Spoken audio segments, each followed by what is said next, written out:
kesempatan kali ini kita masuk di kitab At-Targhib wa Tarhib, ya, yang motivasi dulu lah, peringatan yang ringan-ringan, jangan yang berat-berat. Yakni kita akan membahas tentang At-Targhib fil wudu. Jadi motivasi, nasihat, dorongan tentang fadilah berwudu. Kita wudu itu bukan rutinitas karena kewajiban saja, tapi dia memiliki nilai yang luar biasa untuk diri kita dan di hadapan Allah Subhanahu wa taala. Kita mulai qala Allah Ta'ala. Allah Subhanahu wa taala berfirman, a'udzu billahi minasyaitonir rajim. Ya ayyuhalladzina amanu idza qumtum ila sholati faghsilu wujuhakum wa aydiyakum ilal marafiqi wamsahu bi ru'usikum wa arjulakum ilal ka'bayn.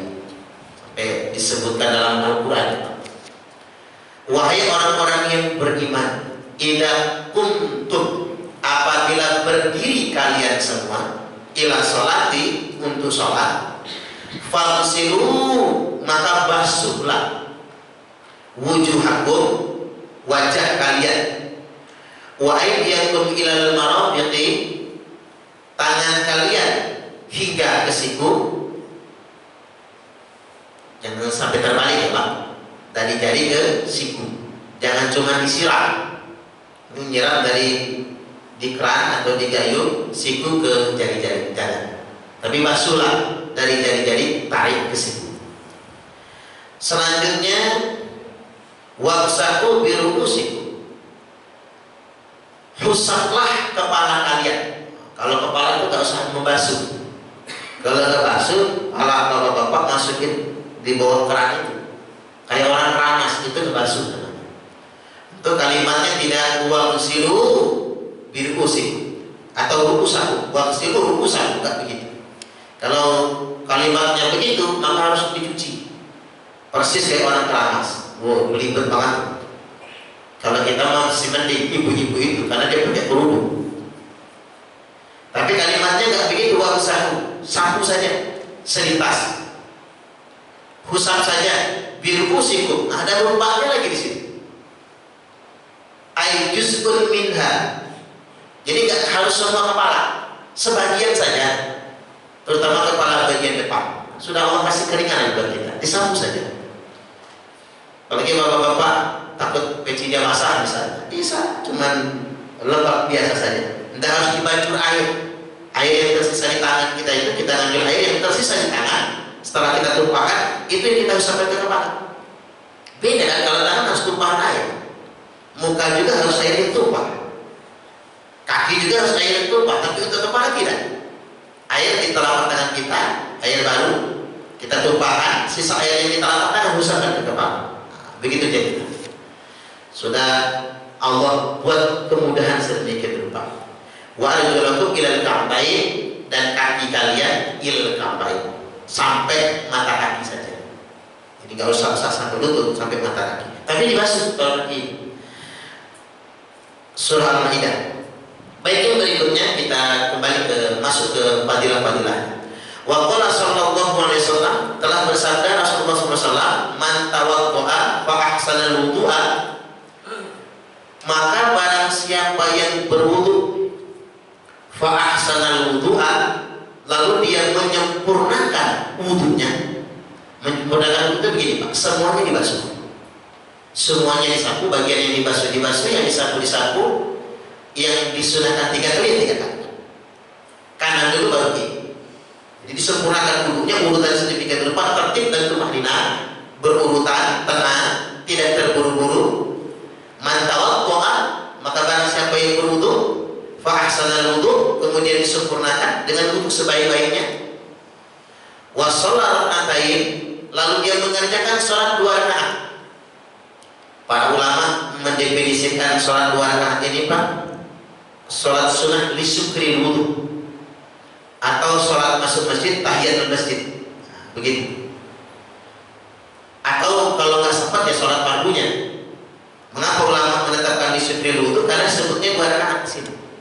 Karena kalau sholat yang 2 rakaat fardu kan cuma subuh soal. Fa ahsanal wudu, dia sempurnakan wudu, wa shalla raka'atain, lalu mengerjakan salat 2 rakaat, la yuhaddits nafsahu fihima bisayyin min dunya. Dan selama salat 2 rakaat itu tak dirusak oleh pikiran-pikiran duniawi. Kalau salat dengan pikirin politik gitu, di salat dengan pikirin bisnis gitu. Jangan memikirkan keuntungan duniawi atau pikiran buruk lainnya. Tidak dirusak dengan itu, kharaja min dunubihi kayaumi waladatu ummu. Maka dikeluarkan semua dosa-dosanya, dia kembali seperti bayi yang baru lahir dari perut ibunya. Subhanallah. Ini luar biasa. Jadi kita ini sebagai hamba Allah berbuat dosa itu rajin, sering. Hari-hari kita berdekatan sama dosa, yakin. Entah omongan, entah pandangan mata, entah perbuatan, Pak, dekat dengan dosa. Tapi nggak kurang-kurang Allah kasih fasilitas untuk menghapuskan dosa. Nggak kurang-kurang. Salah satunya wudu. Hadis ini diambil dari kitab Ihya Ulumuddin, juz yang pertama halaman 116. Jadi saya tidak mentahrif hadis ini dari kitab hadisnya, Pak ya. Saya baca saja di versi kitabnya aslinya. Enggak sempat mentahrifnya. Tapi jangan ragu, karena Ihya Ulumuddin pengarangnya Al-Imam Al-Ghazali, ulama terkemuka, mujtahidin rajih mazhab Syafi'i. Nah itu kita tuh begini, Pak. Harus punya kebiasaan percaya sama ulama. Enak betul di akhiratnya nanti kalau bapak-bapak ditanya gitu, ngapa lo mengamalkan hadis ini?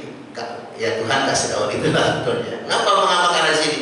Ya kata ustaz saya, ya Allah, ustaz saya mengajar siapa namanya? Ya Suparman Abdul Karim bisa panggil saya nanti, Pak.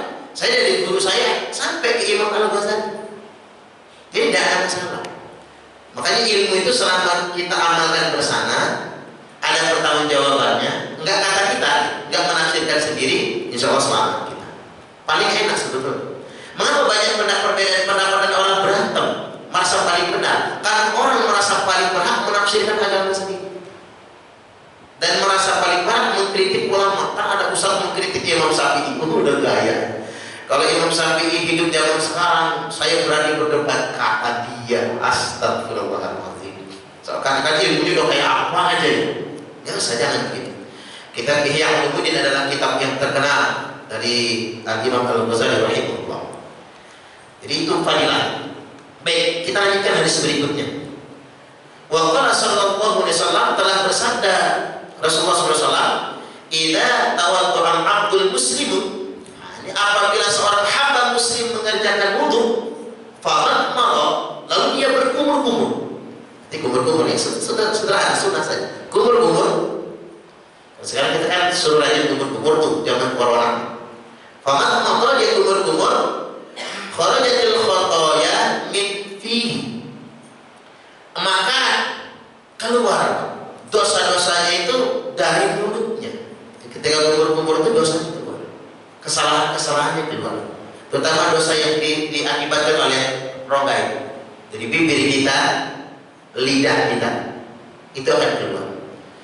Selanjutnya fa'idah stantara kharajatil khotoya min anfi, dan ketika istinsar itu waktu menghembuskan air dari hidung kita. Kan istinsar dulu kita ya, istinsar ambil ngisap, lalu kemudian kita semburkan air itu. Ketika istinsar kharajatil khotoya, maka keluar dosanya min anfik, dari hidungnya. Kalau nanti kan bahas pahala dan dosa. Kalau ahli medis bahasnya bakteri kan, keluar bakteri dari hidungnya, itu urusan lain. Tapi yang jelas bicara dirinya, Nabi sampaikan keluar dari hidungnya dosa-dosa, kesalahan-kesalahan, dosa yang diakibatkan oleh hidup.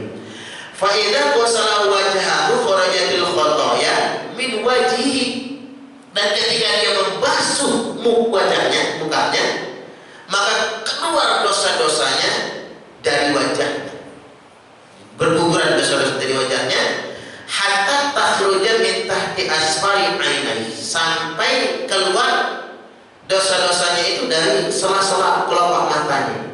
Dosa dari mana? hilang, luar biasa.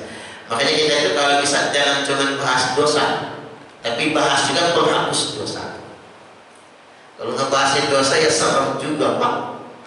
Dosa aja serem, dosa kita. Tapi ada penghapus dosanya juga.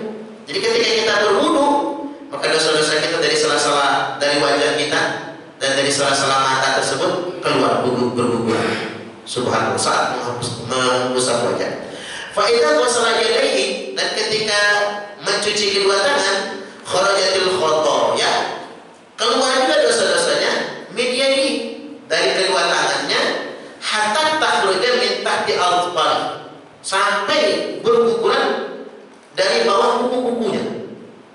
Dari bawah kuku-kukunya berguguran dosa-dosa. Kalau bisa dosa itu kelihatan, enak banget. Dosanya keluar, saja dosanya hitam gitu ya. Begitu dibasuh airnya hitam gitu Pak. Andai kata bisa kelihatan begitu. Ya, kalau dosa kelihatan juga repot lah. Kalau ngintip tiba-tiba matanya buka misalnya Pak. Kalau bikin dosa tiba-tiba kepalanya benjol, repot juga, kita jadi malu, nggak bisa keluar rumah. Itulah makanya Allah tutup sedikit Pak. Tapi andai kan kita bisa melihat berguguran dosa-dosa dari kuku-kukunya. Wa idza masaha bi ra'sihi, dan ketika menyapu biroksi, ulama tidak merupakan berubah itu.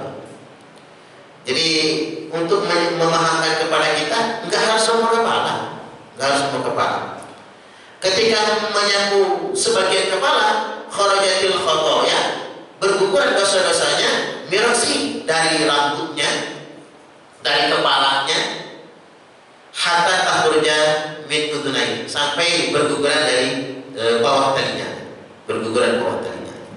Wa idza wasala rijlaihi, dan ketika mencuci kedua kaki, hatta takhruja min tahti azfarihi rijlaihi, sampai berguguran dari keluar dari ujung-ujung jari kaki-kaki kita.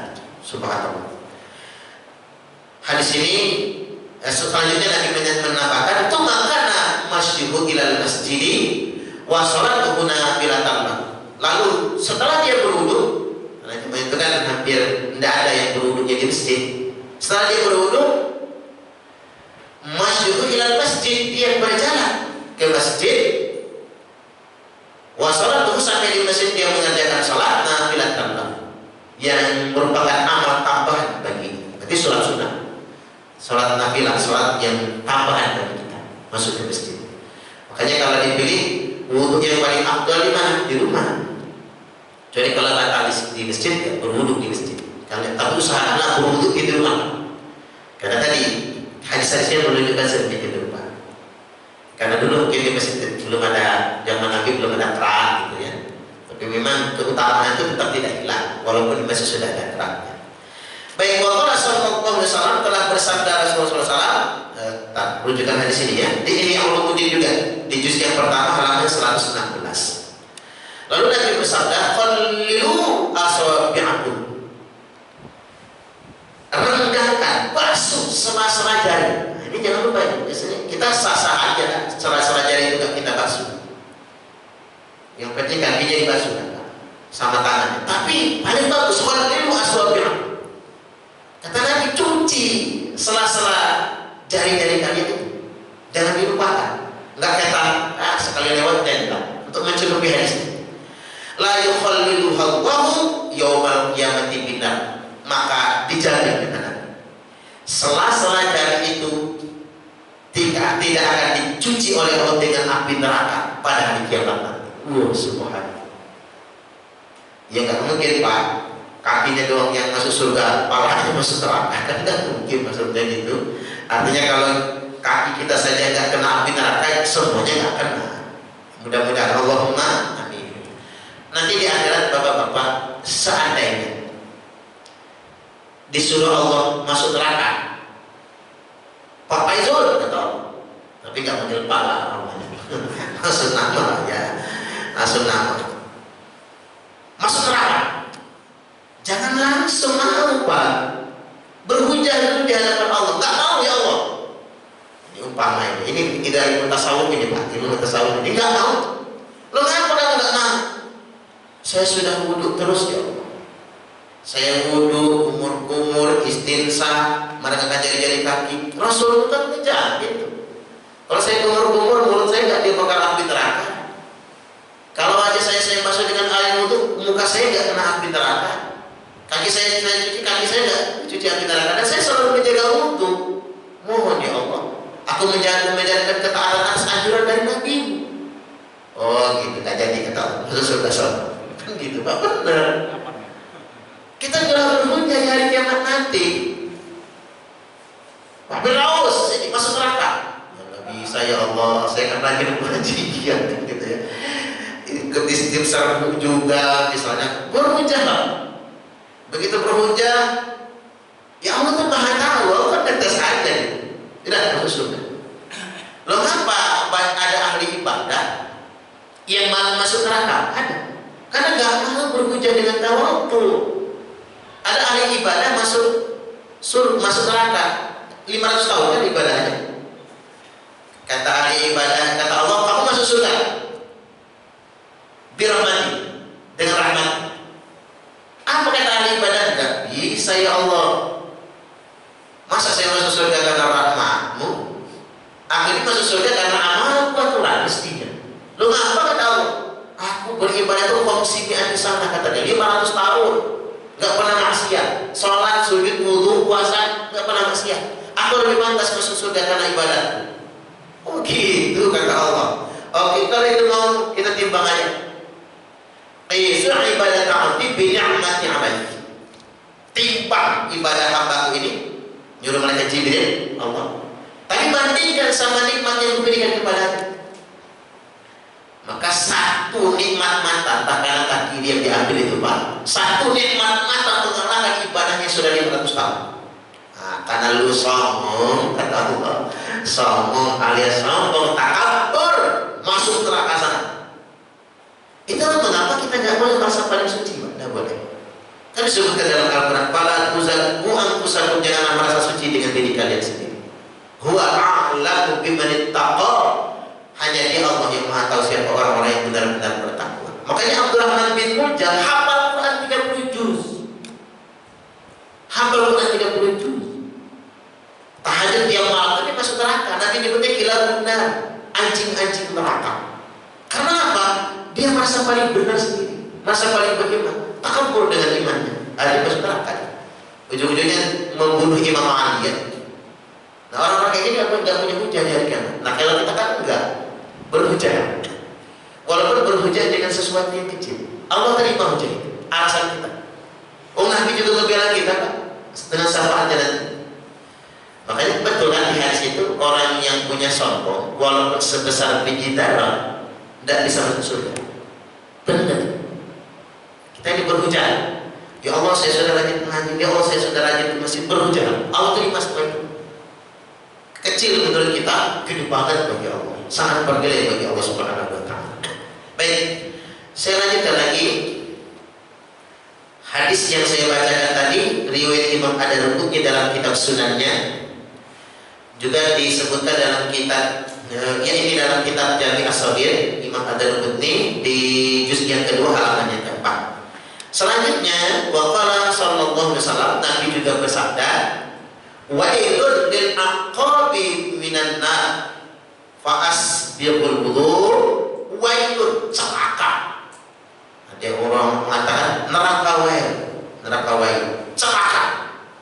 Lil aqabi, apa itu lil aqabi?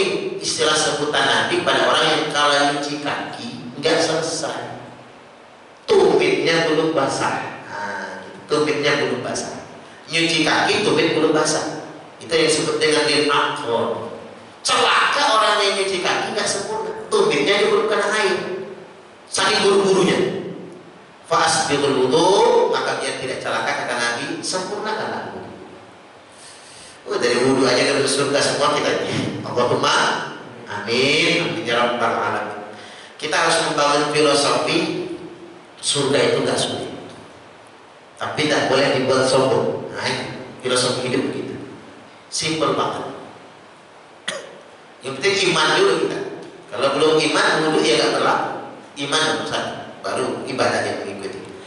Selanjutnya wa yaqulu ba'dal faraghi minal wudu'i, lalu mengucapkan setelah selesai dari wudu, rafi'an ra'sahu ila sama, mengangkat kepalanya ke langit. Itu bagusnya begitu ya Pak. Habis wudu itu kita ngadep kiblat, mengangkat kepala ke langit, menengadah sedikit diangkat ke langit kepala. Ada kesunahan sedikit ke depan. Mengucapkan asyhadu an la ilaha illallah wahdahu la syarikalah wa asyhadu anna muhammadan abduhu wa rasuluh subhanakallahumma wa bihamdika la ilaha illa anta amiltu su'an wa zalamtu nafsi astaghfirukallahumma wa atubu ilaik faghfirli wa tub alayya innaka antat tawwabur rahim. Allahumma ja'alni minat tawwabina waj'alni minal mutatahhirina waj'alni min ibadika sholihin waj'alni abdan saburan syakuran waj'alni adzuruka katsiran wa usabbihuka bukratan wa asila. Saya aja enggak hafal itu Pak. Baca. Kalau bisa hafal ya Pak, ini bagus juga. Tapi pendeknya ada, pendeknya begini. Asyhadu an la ilaha illallah wahdahu la syarikalah wa asyhadu anna muhammadan abduhu wa rasuluh. Allahumma ja'alni minat tawabina wa ja'alni minal mutatahhirin wa ja'alni min ibadika sholihin. Itu pendeknya boleh segitu aja. Jadi kalau kita berwudu dan baca ini habis wudu, silahkan masuk surga dari pintu mana saja, di 8 pintu surga. Subhanallah. Kalau kita mengucapkan ini. Bacaan ini juga tercantum dalam kitab Ihya Ulumuddin di juz yang pertama halaman 115. Saya sempurnakan Pak dengan kitab Nasaihul Ibad tentang wudhu sebagai kafarah. Saya bacakan hadis tambahan. Baru kita tanya jawab setelahnya ya. Baik. Dalam kitab Nasaihul Ibad disebutkan wa amal kafarat, adapun penghapus dosa. Adapun penghapus dosa. Ada 3 perkara. 1, Faisbatul wudu'i bis salat, menyempurnakan wudu dalam keadaan dingin. Kalau dingin kan kita malas kadang-kadang. Menyempurnakan wudu dalam keadaan dingin. Selanjutnya wa naqlul aqdam ila jamaah, melangkahkan kaki menuju sholat berjamaah. Udah banyak betul menghapus dosa itu. Kita jalan ke sini dah hapus saja dosa. Subhanallah. Melangkahkan kaki menuju sholat berjamaah. Dan yang ketiga, wa intidhar sholati ba'da sholat, menunggu sholat setelah sholat. Kena seperti itu. Wudu sempurna, jalan ke masjid, tidak nunggu sholat setelah sholat sekarang. Wa intidhar sholati ba'da sholat. Nunggu sholat setelah sholat apa? Nunggu sholat isya setelah sholat maghrib. Luar biasa penghapus dosa-dosa kita. Ini dalam kitab Nasaihul Ibad di halaman yang ke-10. Kitab ini ditulis oleh Al-Hafidz Ibnu Hajar Al-Asqalani dan disarah oleh Muhammad Nawawi bin Umar Al-Jawi Al-Bantan. Syekh Nawawi Al-Jawi Al-Bantan. Kita ini kurang ngaji kitab beliau. Dalam beliau ini ulama terkenal. Dan begitu beliau jadi ulama di zamannya, seluruh ulama Mekah Madinah itu rujukannya ke beliau semua. Jika kalau nanya hukum itu ke beliau semua. Beliau ini imam Masjidil Haram juga. Asli dari Tanara, Pandeglang, Banten. Dan dia mungkin di Saudi, meninggal di Mekah, dimakamkan di Ma'la, Jannatul Ma'la, berdekatan dengan Sayyidah Khadijah radhiyallahu anha. Dan tak jauh juga dengan makam Kiai Haji Maimun Zubair, Mbah Maimun Zubair. Ini ulama terbuka, subhanallah. Baik, sampai di sini kita buka tanya jawab, saya persilakan.